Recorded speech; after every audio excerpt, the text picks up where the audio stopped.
Excellent papers left, and I'm keen to finish on time as a courtesy to everyone who wants to get away. So I'm sorry to be a tyrant and whip you in when there's all sorts of entertaining conversations to be had and some wonderful things to see. Wild brine pumping, I actually ought to ask Kerry to explain what wild brine pumping is.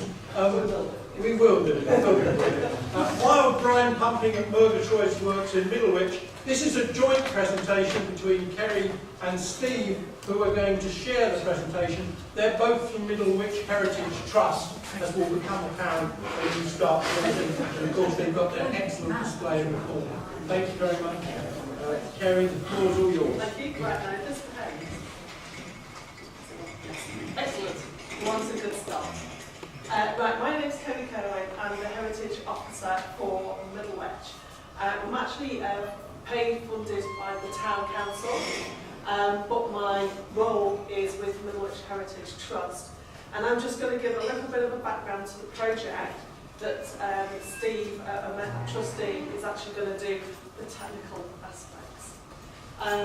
My job as Heritage Officer is really to take all of that knowledge in all of your heads, turn it into something that can be interpreted for somebody that doesn't understand industrial archaeology or engineering. So I'm kind of like an interpreter or coordinator, if you like, between the two different fields. The downside to that is that there's an awful lot of information to process. So coming from an art history background, it's very difficult to then plumb it into a sort of chemical background. But I'm learning all the time. So I came to Middlewich in 2007 on a 1-year contract. It's a very long year. They mustn't realise I'm still here, I don't know. But I actually came into play because Middlewich, as you've heard from other presentations, Middlewich comes up time and time again. We're actually producing salt in the Iron Age, so it's over 2,000 years of salt production in Middlewich. And for various reasons, Middlewich is important in the story of salt making, of the chemical industry. There's a lot going on. And in Middlewich, there's a lot of people that either worked in the salt industry, or worked in the waterways, or worked in farming. But there wasn't really anything out there. We have no museum, so we rely on other museums to tell some of the story of Middlewich. So the whole thing kind of broken up into pieces. So my job was to try and bring all the pieces back together again and figure out a way of getting our community involved in the project. How do I explain the salt and chemical industry to children? How do I explain it to teenagers that might want to go into the profession? People in the community that have just moved into Middlewich, what do we know? So as you can see from the first slide, this is an overview of part of Murgatroyd. This is the open salt plant. Industrial heritage and archaeology are becoming more and more popular, and you can tell on the TV. I mean, how many programmes do you see now actually going in depth on industrial heritage, industrial archaeology? There's a lot. It's becoming very, very popular. And one of the things that we were looking at is, as well as how do we get the information out there, how do we even get the projects off the ground in the first place? Working for a town council is perhaps not the best way to do it, for funding purposes, etc. So what we decided to do is to set up a trust. So the work that I do then goes through the trust, and the trust actually work with the community, with members, with volunteers, and with funders as well, to try and pinpoint exactly what do we want funded, how do we want to do it, how are we going to get the community involved. And that's part of my job. So here we've got a lot of legacies in Middlewich, so how do we really deal with it? We also started to attend meetings from the Princess Regeneration Trust, and that was an eye-opener, because there's room full of people like yourselves with their projects, and pretty much all of them from community backgrounds trying to save their local mill or a glass factory, or steel factory, or ice house. You know, the community are actually coming together to save these things. So it's important to know that although there's a lot of information in industry, quite often the people that end up saving it are members of the community, people that are interested in saving it. So it's fast becoming a big thing. The Heritage Trust, our main area is preservation and promotion of the heritage of Middlewich. That's what we're about. Salt and canal networks is a large part of our job. Murgatroyd's Brine Pump is one of the projects. It's our spearheading project. It's the main project. It's not the only project that we do. And that's because really we're trying to find different resources within the town that works with the wider public. So on our site, it's a scheduled monument, first of all. It's on the Historic England at-risk register, as quite a lot of industrial heritage is. It's not very accessible by the public, so we do actually open it at certain times in the year. It is not open all of the time. Now you see the key there has a full associated archive. What I mean by that is that we started to work with a gentleman called George Twigg, who has been mentioned before. And George did a lot of research on the salt and chemical industry from Middlewich and the surrounding areas and how Middlewich links into those areas, the salt routes. He's been trying to trace how far back salt making goes. He had a huge body of work, and I was lucky enough to work with him for a few years before we lost him 2 years ago. And it was his wish that all of his research would come over to Middlewich, where he knew that we were going to use it and we were going to be working on this brine pump. You can see from the pictures that it's pretty dilapidated. The top picture there is quite a favourable picture, I think, because somebody said to me, what are you going to do about the brine pump? It's about 2007, I said, what brine pump? Went over, and there's just this mass of ivy, and there's kind of a building underneath it. It took me possibly a year to try and get onto the premises and to get in. And when I went in, I just found that everything was left in situ. So 1977, this brine pump shuts its doors for the last time and walk away, that's it. It's a time capsule. Everything's been left. So salt in Middlewich is extremely important to us. You've seen from the other talks, Iron Age is where we started in Middlewich. We're also one of those military salt sites, as well as being a site for domestic use as well. So we have a lot of leather working, for instance, metal working, all of that kind of thing on site. And also we've tracked the salt works administration, turning from Roman to the church, in particular under the church control of the bishop. And then we start looking, again, as pointed out before, this is quite good, I can do part of a talk here, because everybody's been saying beforehand what's going on. But there you go, mid-17th century, increased interest in the Cheshire salt. And then, of course, you've got the development of the wider chemical industry that's based on salt. And Middlewich is there at each pivotal point. And this is the man that I want to introduce you to. This is our project, George Murgatroyd. His father had an engineering firm, Emerson at Murgatroyd and Company. And in 1875, the company came to help construct Anderton boat lift. So this chap was from Manchester. He was witnessing the emerging chemical industry. He was there at Anderton boat lift. He was seeing the potential that salt making, and in particular making soda, could actually have. And he changes tack. He buys Newton Farm at Middlewich with a view to setting up his own salt and chemical works. And this changes a lot of things. Firstly, because as you now know, it's the first time that we discovered rock salt in Middlewich. It's the first time that we've managed to find the brine stream that's been feeding us for so long. Once those two elements are found, there's just a simple explosion in people coming to set up works in Middlewich. And we have what used to be termed as the Golden Whale that just runs from Middlewich to Sandwich.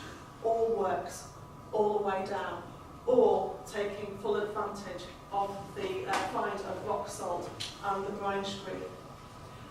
So George here has a lot,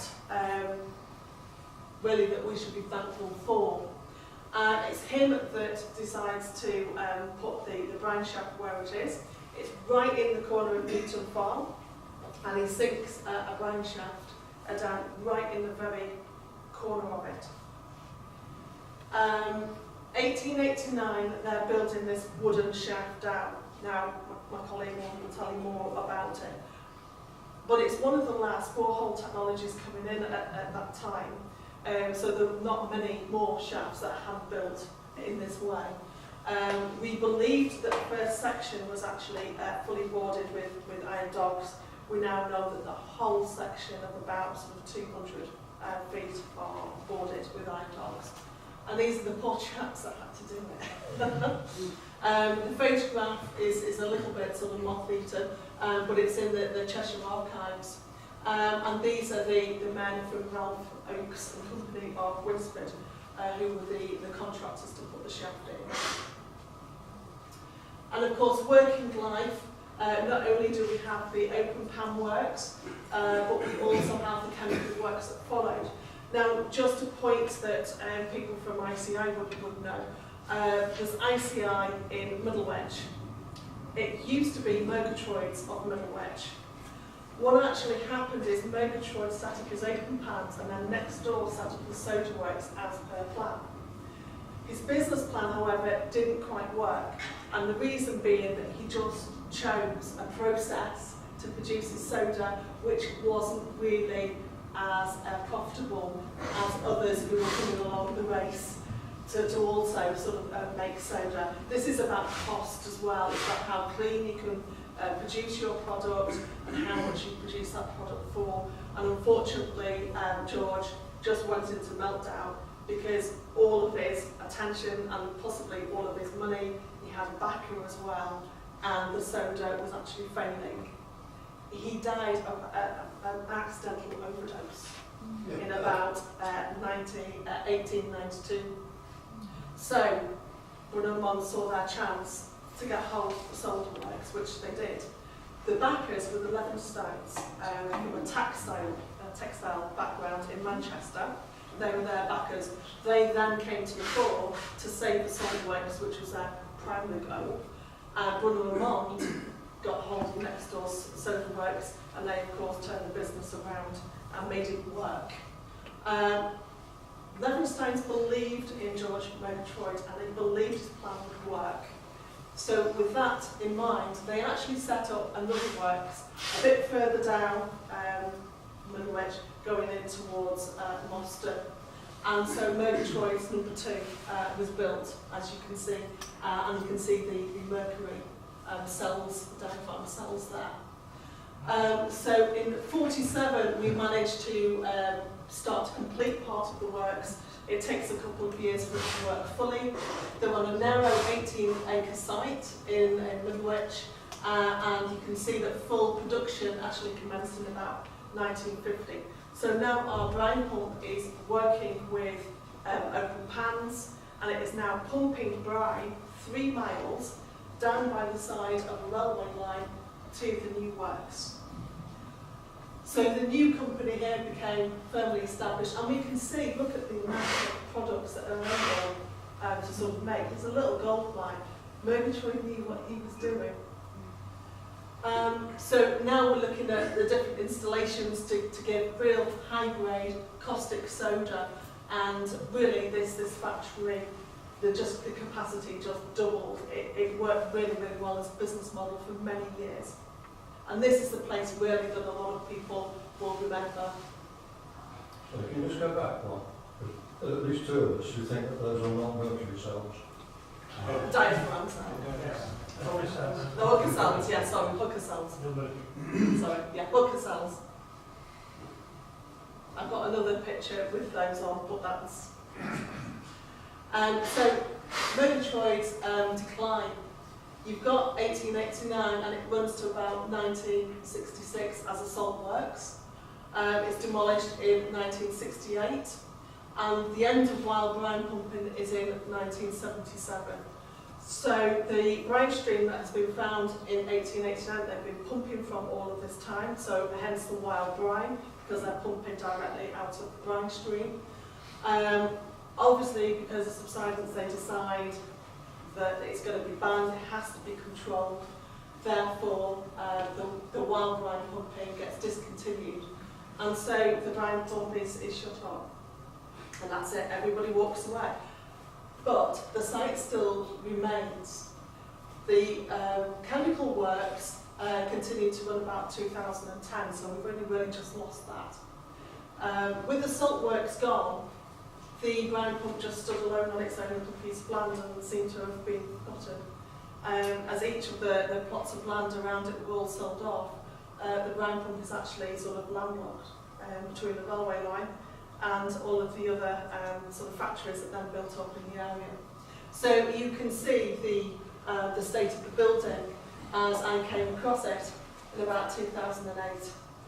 I found out then it was a scheduled monument, and I ended up sitting down with the owners, Cheshire East Council, Historic England, and sort of saying, what are we going to do with this brine pump? So, emergency works. It takes quite a while for us to get the emergency works together. There's a lot of red tape, there's a lot of paperwork, and there's a lot of funding bids to write in order to get to this stage. Literally, the building was falling down, the gantry was also sort of falling down. I think one of the engineers that came to look at it just said there's a nail in here somewhere that's holding the whole thing together. I don't know where it is, and don't touch anything. So, we ended up getting rid of all of the asbestos sheeting. We ended up peeling everything back and sort of doing emergency works. First port of call is stabilising the gantry, stabilising the actual building so it doesn't fall down onto the brine pumps, and putting a new roof on it as well. The brine tank, unfortunately, was too far gone to be saved at this point, so we have no option but to take it all down. So we actually have them as templates now, so we can rebuild it. So now we've got a structure you can see on the far sort of right. Now we have a structure, not only can you see, that's the AV and everything else, but it actually is sound, it's not going to fall down. So that's step one. Step two is how on earth do we get people here? And what on earth do we do as the next stage? So our project now is the fact that most of our salt making in the past is not evident. You really do need to look very hard to see the evidence of salt making in Middlewich, apart from British salt, of course, which everybody practically still makes salt. The decision was actually to preserve the pumps as a monument, and that was down to, as George Trigg sort of said, the days when they started to establish the Salt Museum in Northwich. They realised that everybody else had filled in the shafts, had demolished the pumps, and one by one these regular things that you would have seen in the Cheshire skyline were all destroyed. So out of every single brine pump that is still in situ over an open shaft, ours is the only one left that can be found. So it's very much a preservation thing, and to help us understand the role of salt making, what exactly was the brine used for. It's also to make sure that it ensures its survival. So we want to make sure that the brine pumps continue on through another generation and are able to sort of give everybody a story. And also the extensive archive, thanks to the work largely of George Trigg.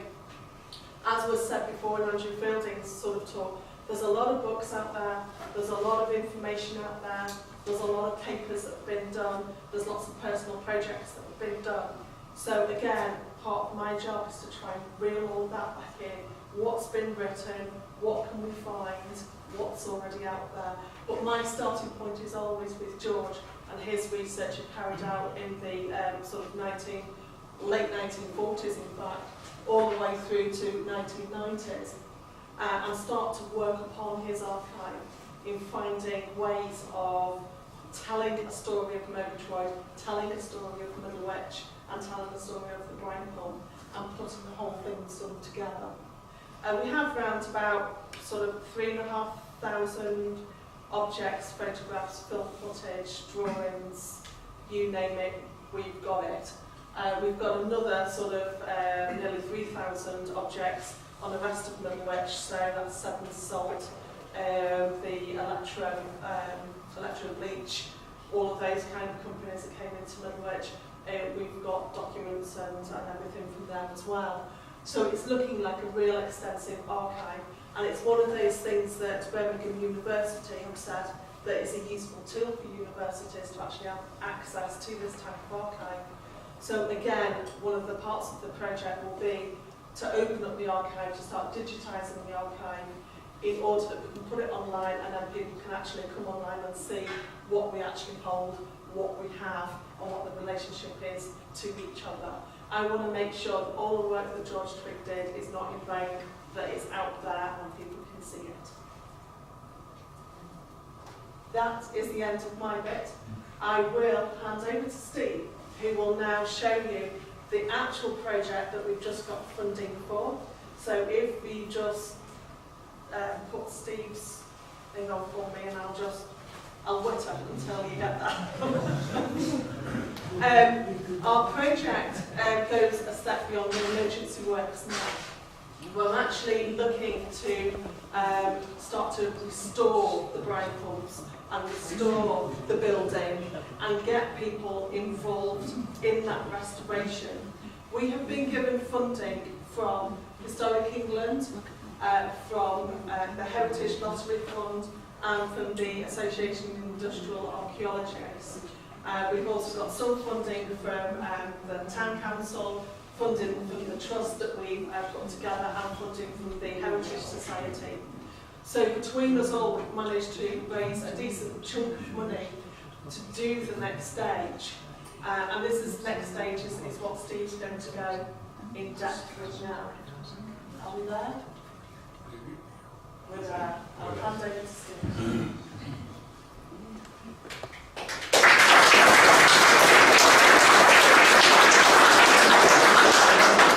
It's amazing what Kerry can say in 10 minutes.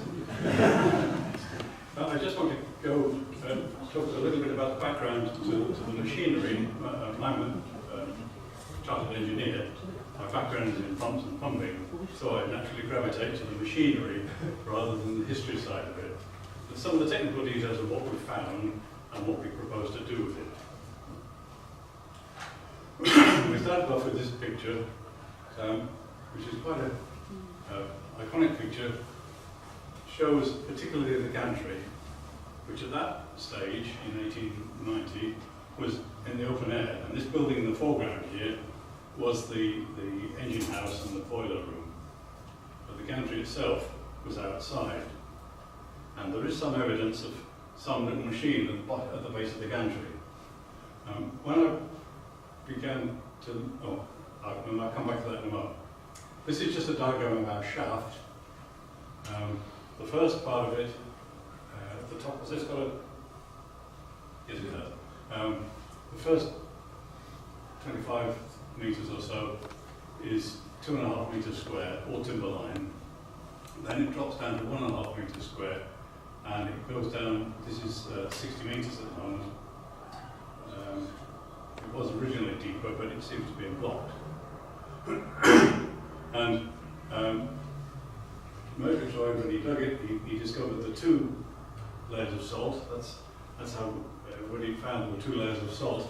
But the Northwich, the King Street fault runs very close. So people just on the other side of the road had no salt at all. They could. He was either very lucky or he had a tip off. Very clever. Because literally, from sort of here to the back of the room, you've got salt, you've got no salt. And they dug a few trial adits sideways, and eventually they went 50 metres and they hit the brine stream. And there's a sort of infinite supply of brine, kept going forever. Put several pumps in this shaft and eventually drilled another well alongside. Again, they drilled 2 or 3, they weren't quite sure where the brine stream was, they drilled 2 or 3 wells, drew a blank, and in the end somebody said, well, the adit goes that way, let's drill here. And they hit the adit and they've increased the brine again. So there's ample brine, more than they could possibly use, and that's why the brine site thrived for so long after his actual production died away. He's supplying the chemical works along the railway. So we're trying to figure out what sort of pump they had to begin with. We know roughly what it was, but all we've got to go on really is this little wheel and a bigger wheel. There should be some cranks and mechanism there, but when I blew the slide up, I don't know whether you can see this at the back, but there seems to be a rod hanging there on a cable. Yeah. And then the cable goes down there. And what I'm wondering is whether this is a winch, whether they're actually putting rods in or out of the well, rather than the pump mechanism. Some of what I'm going to say is a bit speculative, and if you know better, by all means, shout at the end. But we think the original pump would have been something like this. This is a typical one from a different manufacturer, but that was typical of the sort of thing that was offered for well pumping at that time. So you've got a beam engine with a reduction gear on, engine driven. The engine we know was one very similar to this one, but it's long gone. What we have got is a surviving bucket from a couple of lengths of the rod. So you've got the typical crocodile connection on the rods. This is all survived of that original pump. Now this is a sketch of the pump site, which was done by one of the operators for Kerry, and that's the plan of it as it is now, the architect's drawing. As it is now, we've got a room there with two pumps face to face, and the well in the middle. Originally, the steam engine house was on here, so the original steam-driven pump would be drawing from this side of the well. That was put in about 1890. And in 1930 they wanted more brine, so they put an electrically driven beam pump in on that side. And then later on, in the 1950s, they took out the steam pump and they put another identical one. It's not even a mirror image, it's the same thing turned around face to face. On this side. And then later on, in about the early 50s, they put a submersible pump in there, and eventually they put another one of the Thomas Matthews deep well pump now over here in the new borehole. So they were getting about 40,000 gallons a day of brine out of this hole, and it still wasn't running out of brine.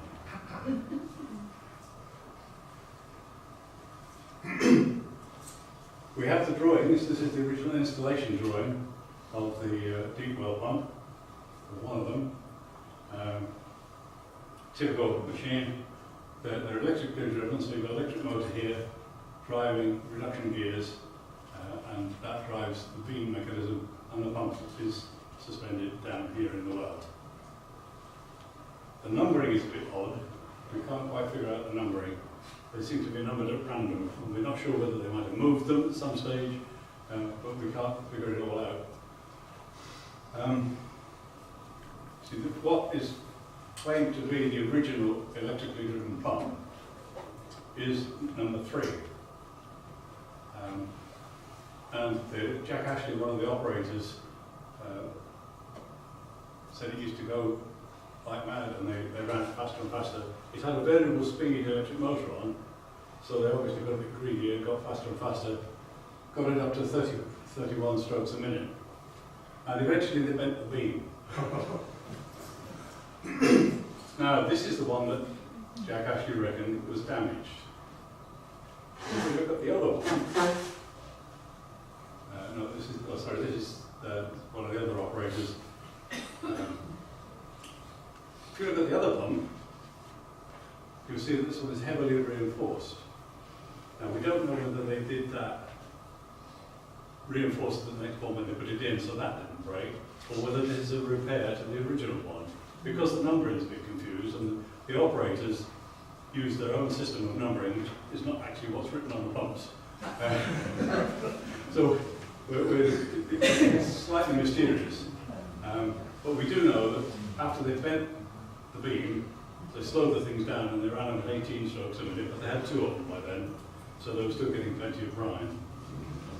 But to show the condition of the site when we found it, here is the operator's raincoat and a pair of boots on the ground there. But he'd just taken off his working coat, taken off his working boots, gone out, locked the door and gone home. Nobody had been in there except the birds since. There's another, one or two subtle differences. If you look at this one, the beam, the weight, counterweight, is held on by a long bolt, and these, what appear to be marks, are actually screw holes in the beam. And you adjust the balance by sliding the main weight along the beam. This is in a slotted hole, and then you lock it. The other pump is trimmed by adding and removing smaller weights. So there are just these one or two little differences, which I think is probably the development of the design between 1930 and 1950. This is the Thomas Matthews pump that was on the 5 bore, or the new bore. That was used as a gatehouse for a while, as a gate marker for a while, but demolition man accidentally backed his bulldozer into it. This is one in a museum not far from here, so that's we know exactly what that would have looked like. And the final one they put in the main shaft was a Beresford submersible pump, multi-stage submersible pump, similar to the one they finished up with here in 1960. That went in about 1960. And the only clue we have as to the manufacturer of the 2 main pumps is this plate, which is John Tom of Patricroft. And I've been in the pump industry all my career. I've never heard of John Tom of Patricroft. I've heard of most of the others, but John Tom is a new one, and it's taken some time to get to the bottom of it. I've done a bit of research. One of my other interests is family research, so I went down that line. He was born in Stirling in about 1860. His father was a mineral prospector, so he put down boreholes looking for minerals. And John eventually joined his father's business, and in 1896 he became a member of the Institute of Mining Engineers. And then the following year he got married. Now up to then, he and his father called themselves boring contractors. I reckon his wife must have been better at the marketing, because as soon as he was married, he described himself as an artesian well engineer. And here he is with his family, and they moved to Manchester, they moved to Patricroft in about 1900 and set up business there. And the factory was there certainly up until the Second World War.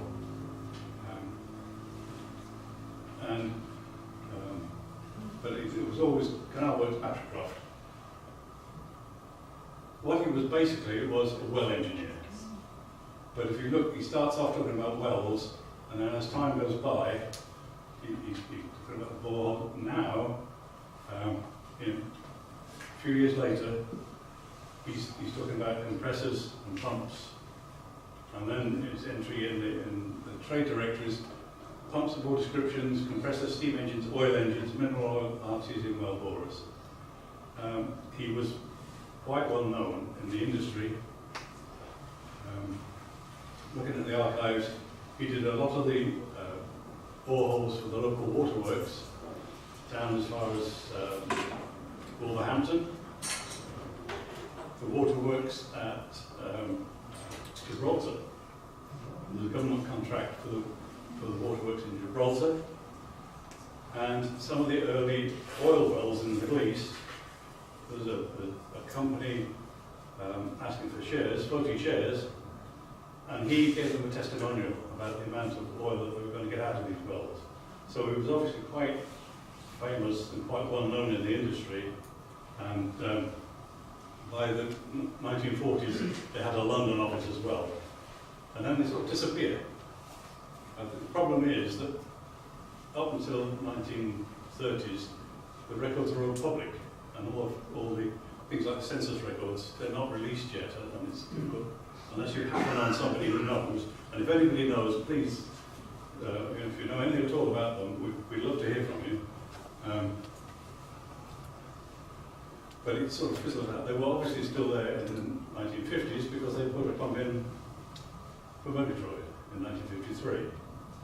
So I guess they must have stopped about 1960. I don't know. It just sort of fades into the mist.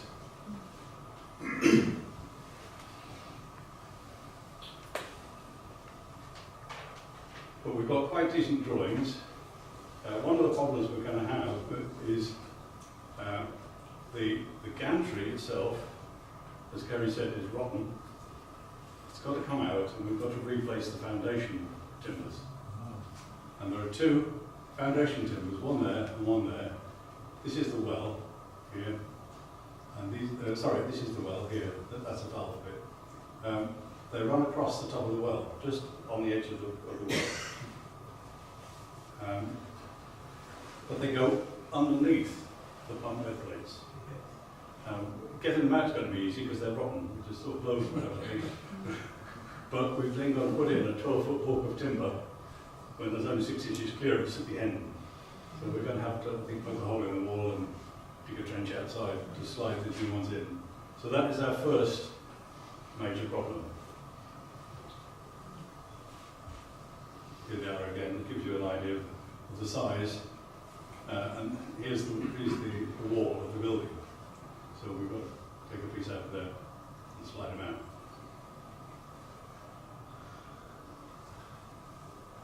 Underneath, the actual walls of the shaft seem to be in good nick. As far as we can tell, we've lowered a camera down just from the surface, about 6 feet down. So here's one. That's the face of the valve chamber. That's brickwork. That looks pretty sound. And the timbers on the other side. Some of these pipes, whether during construction or later, I don't know, but are jacked up on timbers which run across, and there are wedges underneath. And there's evidence that several of them are down the shaft. So when we put a camera right down the shaft, we've kept coming across these great big lumps of timber down there, and I think that's where they've come from. The support steels that the pumps are sitting on don't appear to be in too bad a condition. It's got a little hole in it. But, what I was really afraid of is that they were rotten, and the only thing to do then was take the whole pump off. And I'm sure we'd have great trouble getting the pump off its bed plate because it's gravity in. Here's the floor, and you can see the state of the foundation timbers there. Here's the leg of the gantry going up. That's the only access to the shaft at the moment, is that hole in the floor. The piece of concrete is down the shaft, we found it. Now, the other problem we have, because of the state of the gantry, when they refurbish the outside part of it, they then put on these big support steels which run across, and there are 4 brick pillars, one at each corner, just holding the whole thing up. But this is the walkway through the pump house. So not only can we not get in there, we can't do anything. We can't even swing the pump over because this is tucked underneath the beam. So we can't do anything until the gantry is fixed. And if we take this away, we'll either get the gantry on our head. So what we're going to do is take the gantry out, have it refurbished off-site, and that will then let us have the whole inside clear, and we can then properly assess the rest of the machinery. We've had a sonar survey of the borehole. Here they are putting the probe down. It's a brilliant little machine. It's got a sonar probe in here, which rotates, so they can take soundings in all directions. And inside the mechanism, they've got a compass, and they've got a tilt meter, so they know which way it's facing. And when it gets to the bottom and tips over, they know they've got to the bottom. And they've also got a distance measurement on the cable as they lower it down, so they know exactly where it is. What they did for us, they lowered it down and took readings at 1 metre intervals. So we've got, here's the compass points, north, south, east and west. This is the centre of the probe and the distance away from the probe. So we're a bit close to one wall, but you get a profile like that.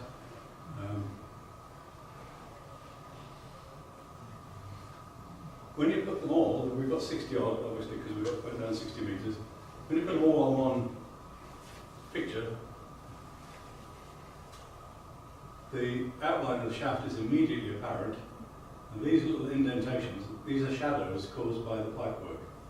So the probe is over here, you can't see this bit, so it just joins up the dots. We were a bit worried about this lot. We thought perhaps part of the shaft had crumbled and collapsed, but there was no evidence of that from the camera survey. I say that a bit guardedly because we didn't get an awful lot of evidence from the camera survey because the water was cloudy. There was a lot of silt and fine particles down there. As soon as we touched them with the camera, it fogged up. We did have a number of difficulties.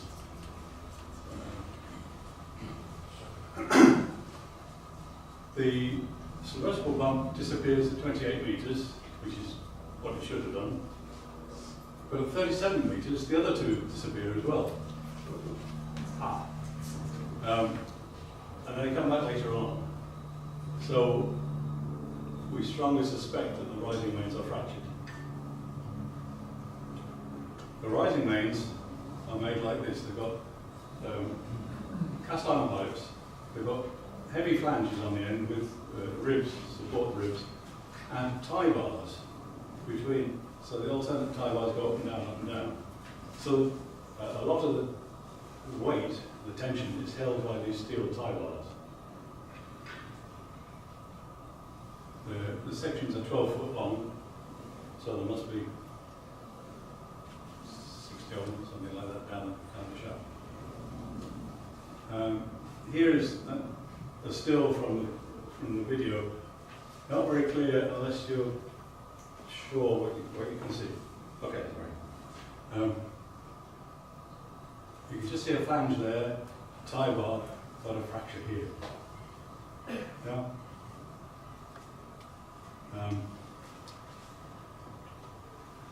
And here's some of the timber lining. So all the timber lining we're able to see has been in good condition.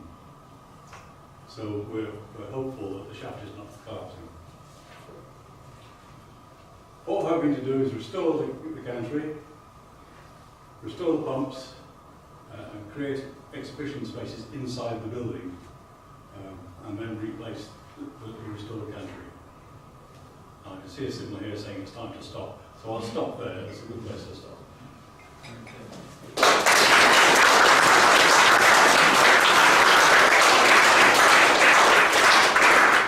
Well, thank you for an excellent double act, Kerry and Steve. Are there any pressing questions? Yeah, fire away. Do you know what timber was used for the lining? No idea. We can't actually get down there to sample it. But the gantry itself is pitch pine. but it's been strapped with iron at various stages.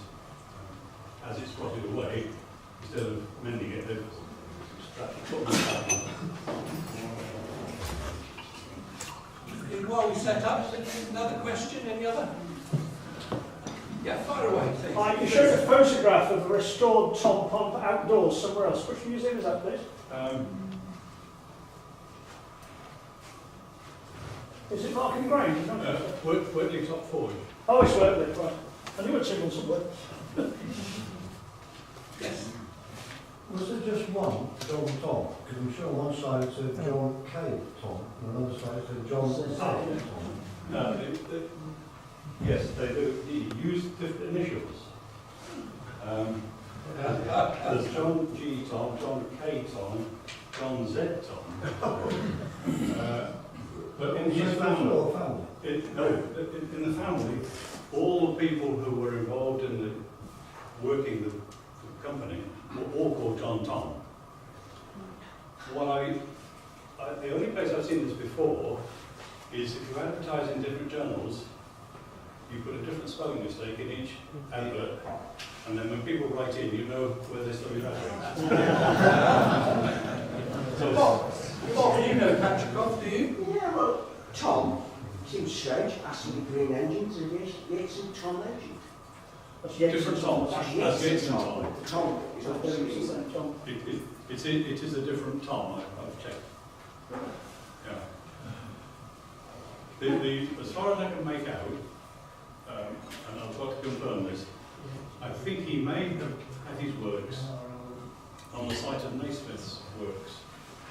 Naismith, who did the steam hammer, retired shortly before Tom set up, and the description Naismith gives of his works is very similar to Tom's works.